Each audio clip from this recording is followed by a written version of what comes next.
กุ้งทะเลมาอยู่น้ำจืดเลยเหรอ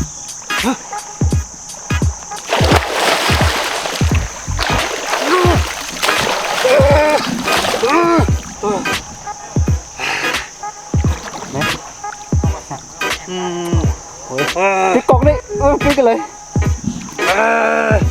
หันกุ้งเลย หันกุ้งอ่ะ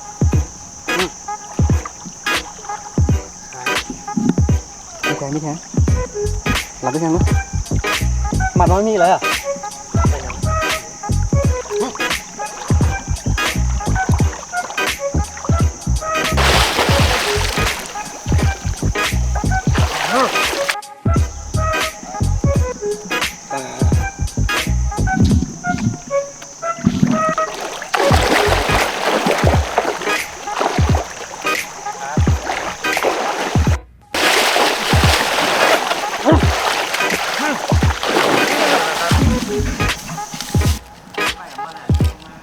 มีได้นั่นท้ายอ่ะมาติดกระเติบแล้ว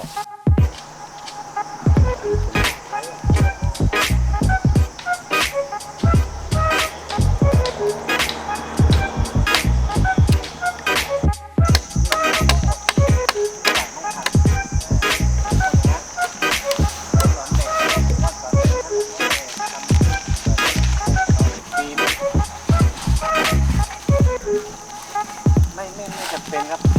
เราก็ต้องคิดมันอ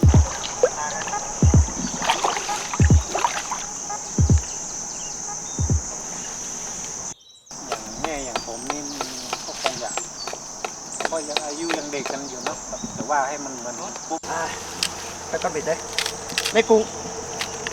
งเร่มันไกลขาลงขาที่ตั้งใจเนี่ยนี่กุ้งทำตัวกุ้งปิงเจ้า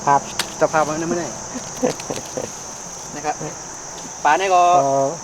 เขายิงอะไรมันไกลเนาะ น้ำยิงไม่ห้อยใช่ป่ะเนี่ยก็อยู่ธรรมชาติเนาะไ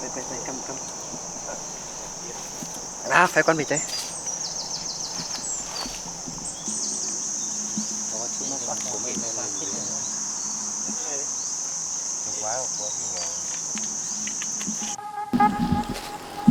เราเต็มที่เหรอ